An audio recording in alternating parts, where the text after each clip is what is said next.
Agora nós vamos falar um pouquinho sobre a origem da filosofia. Consagrou-se em dizer que a filosofia surgiu na Grécia.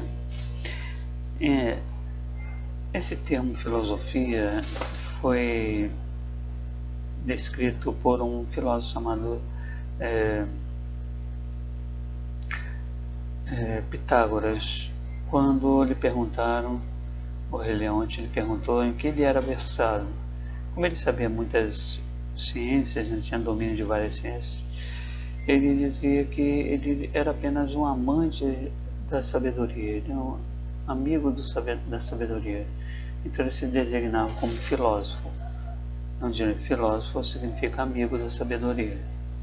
Só que, se nós levarmos em consideração o que é sabedoria, o conceito de sabedoria, vamos observar que todos os povos antigos, civilizados, mesmo os primitivos, eles tinham uma sabedoria.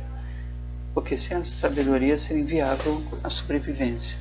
Eles tinham que lidar com os intempéries da natureza, eles tinham que saber como produzir alimentos, eles tinham que saber como se curar das doenças que era comum, ainda é hoje comum. Então todos esses desafios exigiam um conhecimento. E esse conhecimento não deixa de ser uma sabedoria. É uma maneira de dialogar com o universo em que se vive. O que a gente pode pontuar aqui é que na Grécia tem uma maneira peculiar de se pensar. Houve uma série de situações que favoreceram os gregos a criar um pensamento, vamos dizer assim, um pensamento em que pudesse ser preservar os seus conceitos. O primeiro ponto que a gente pode analisar é a questão da moeda. O que é a moeda? A moeda é um metal. E esse metal passa a ter um valor correspondente a um determinado número de coisas, ou de objetos, ou de seres. Observe bem, a moeda é um metal, ele é sensível, ele é material. Mas um objeto que tenha correspondência diretamente à moeda, embora ele sendo material, como exemplo aqui nós podemos falar de um boi, ele retém um conceito abstrato de valor. Então, uma moeda de prata é equivalente ao valor de um boi. Observem bem, nesse momento criamos um conceito de boi como um valor e uma moeda como um valor. São conceitos que se estabelece uma certa igualdade, mas esses valores são apenas mentais, eles não são reais.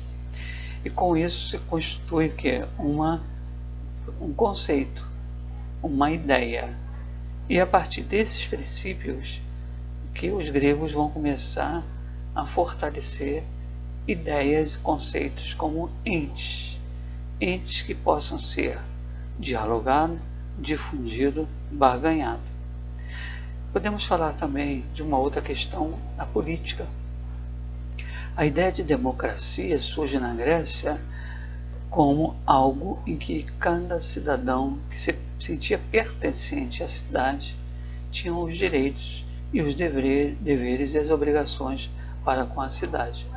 Quando havia uma guerra, este cidadão ia defender a cidade, ia defender a metrópole, a polis, e com isso daria até a sua própria vida para que os inimigos não vencessem a batalha.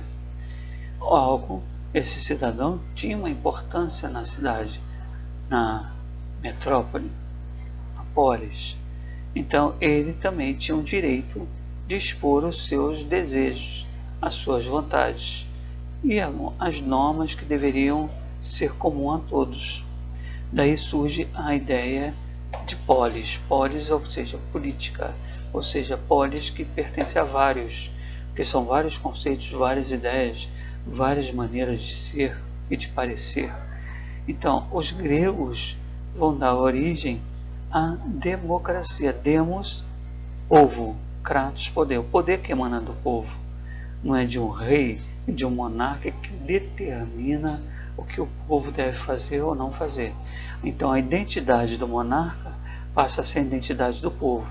O que é o cidadão? Não há um cidadão quando um rei determina as normas e as regras.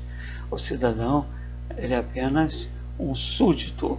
Numa monarquia existe o súdito, aquele que está submisso à vontade de um monarca, de um nobre ou de um imperador. O que não acontece na democracia.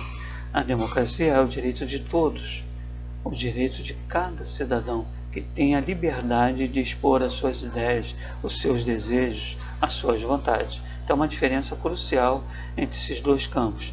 E daí, para que se possa emergir um desejo, uma vontade, é necessário que ela também se faça dentro de um conceito, que possa ser compreensível a todos e que todos possam também entendê-los. E aí nós abordamos a questão da língua. A língua também passa a ser um ponto de unidade, de unicidade do povo grego, uma vez que a língua passa a ser um dialeto ou um diagrama, ou um idioma em que todos compreendem, em que todos falam da mesma forma.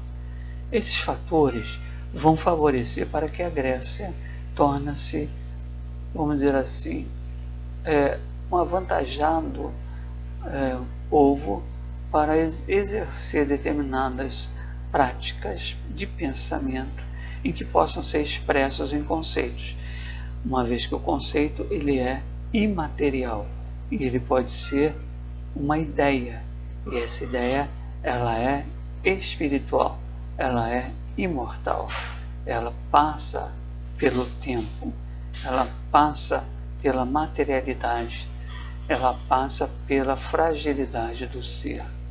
A ideia pode permanecer, os seres passam, mas a ideia permanece.